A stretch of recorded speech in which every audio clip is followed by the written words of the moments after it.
Hey guys, this is PODFIC, and today we're going to be reading How to Not Have a Reunion with Your Dad by Todd.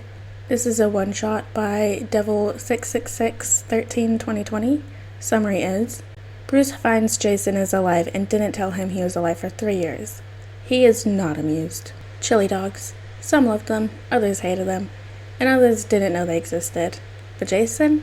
Oh, Jason loved them more than life itself. This would be the best comparison, seeing as how he was planning to make a helmet with a bomb inside, but still, chili dogs were great. What wasn't great was talking to people to get said chili dogs. To talk to the people, Todd, who had been legally dead for the past 3 years, had to leave his safe house, which would put him at risk. What risks, one might ask? The risk was his father, Bruce Wayne. Jason still saw him as his father, the father who didn't kill his murderer to avenge Jason, the father who covered up his death, stopping him from getting justice. All in all, getting chili dogs was a pain in the ass for Jason nowadays, which sucked, but one had to make sacrifices for chili dogs, and Jason Peter Todd was no quitter. So he put on his red hoodie with a fluffy cap, blue jeans, and red sneakers and headed out. He still had his soft black curls, but now had a streak of white on his forehead, due to stress.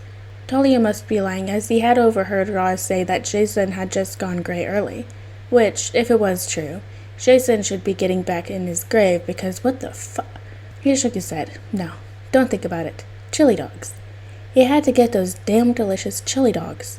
So, setting his head straight, he marched to the higher district of Gotham to get to the restaurant which sold the best chili dogs in Gotham. In hindsight, he should have stuck to the alley. He entered the cafe, gave his order at the counter, and then sat down at a table. A person sitting at a table away from him, a black-haired, blue-eyed someone, he scrolled through his phone, reading some Shakespearean fan fiction when he heard his name being called by a familiar voice. Jason? Jason's blood ran cold. He slowly, very slowly, looked up from his phone to the man sitting one table away from him. It was Bruce. Oh, fuck no. Bruce's eyes widened and he stood up. Jason, is it you?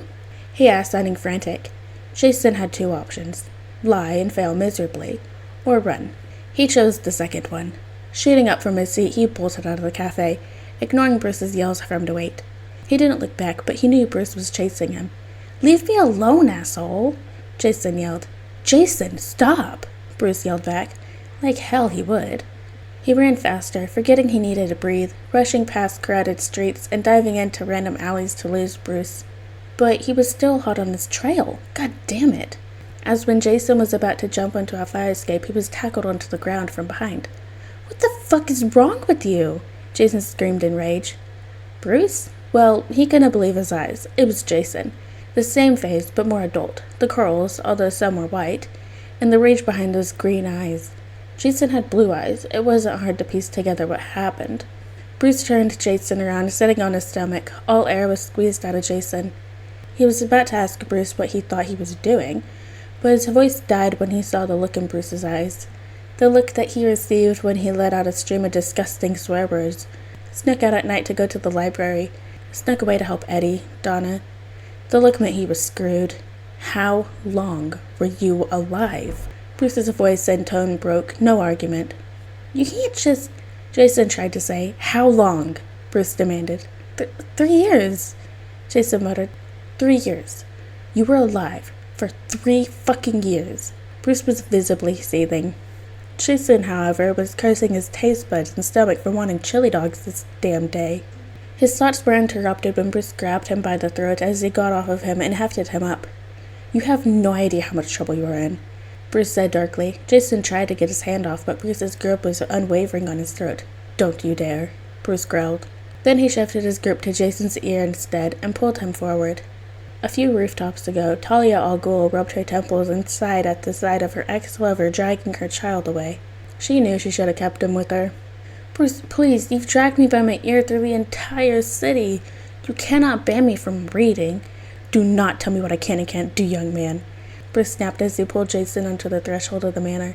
Alfred came barreling out of the kitchen to see what the ruckus was about and froze when he saw the father-son duo. Master Jason, how in the world are you... He crawled out of his grave, and Talia took him. He regained consciousness via the Lazarus pit, but didn't reach out to me once. Do not let him leave his room, and remove all the books from there, Bruce said firmly, pulling Jason forward. Jason's ear was completely red by now. Dick sighed as he flopped down onto the couch to stretch. It had been a stressful day at work. There was one strange feeling, however. He had been getting this strange feeling all day. He checked his phone. 55 missed calls from Bruce? Well, that didn't happen often. He checked the news app and his eyes almost fell out of their sockets. Bruce Wayne spotted dragging a familiar-looking young man by the ear, later confirmed to be Jason Todd, his first adopted child, thought to be dead. Dick pinched himself, just a little after it was proven that yes, he was in the world of the awake and not the world of dreams. He grabbed his keys off for his bike. Tim! Bart barged into Tim Drake's room at Titan Tower. He had to know this. Tim sat there on his computer sipping coffee. "What's up, Bart?" Bart looks at him. "Dude, why are you up? It's 2 a.m. Bart said, squinting at him. "Irrelevant. What do you want?" Bart blinked and shook his head. He zoomed over to Tim, iPad in hand, and shoved it under the dark-haired teen's nose. Tim's eyes widened and he dropped his coffee cup. Bart caught it. "Bart, can you give me a lift to Gotham?" "Sure." "Mrs. Tompkins?" Stephanie said, looking for the doctor at the clinic. "Yes, Steph?" Mrs. Tompkins replied, coming out of the room. "I have to go back to Gotham. It's important." Leslie raised an eyebrow. "Why's that?" "I just have to." Cassandra Cain was already on her way back to Gotham when Oracle contacted her. "You know, Ace, it's not fair. First, he doesn't kill the Joker, replaces me, then grounds me? Like Dick would stay at the Titans for months. Drake is allowed to drink coffee. I wasn't allowed to do either of those things." Ace breathed and just burrowed himself deeper into Jason's lap. Jason sighed and rubbed the overgrown pup's belly. As he sat on his bed, legs chained to it, he could break them, but Bruce would have his head if he left again. Then he heard a bunch of footsteps coming from the hallway. Ace raised his head, his tail wagging. His door flew open, revealing Dick, Babs, Tim Drake, and Cassandra Cain. "Oh, joy." "Jay!" Dick exclaimed as Babs wheeled over to him with Dick. Ace jumped up on his bed, his tail wagging. "Dick face. Barbie," Jason said grumpily. Dick poked him on the cheek, then pulled him in a hug. Babs joined them. Jason sighed and patted them on their backs. "Can you let me out of these chains?" "Bruce put me here," Jason asked Dick and Babs. They looked at each other, Bruce's warning still fresh in their minds. "Yeah, I don't think that's a good idea," Dick said. Jason sighed. Cass walked over in his line of sight and waved. Well, at least he wouldn't be bored. Sleeping while he was chained to the bed, well, that was an experience. What surprised him was when someone broke his window with a brick. Jason sprang up. He spotted a figure in a purple-clad costume and a black mask with white lenses. It took its mask off, revealing a blonde girl. Jason blinked. "Stephanie Brown?" he asked as she nodded. "Good, you already know me. Listen, I'll break you up, but you gotta make me waffles and the best mashed potatoes you can make." "Deal. I got the materials at my safe house." Bruce rubbed his eyes as he walked towards his son's room. Alfred was right. Chaining Jason to the bed was too harsh. He should be talking to him about his insolence of not telling him he had been alive. He knocked and then entered. Maybe he should let him read again. But as he entered, he didn't see his son on the bed, which was strange, seeing as how he was 6 feet now. Then he saw the window. "Jason!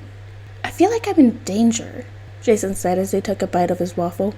Steph shrugged. He probably was. Alright guys, and that is the end of How to Not Have a Reunion with Your Dad by Jason Todd by Devil666132020. I hope you guys liked it, and I'll see you next video.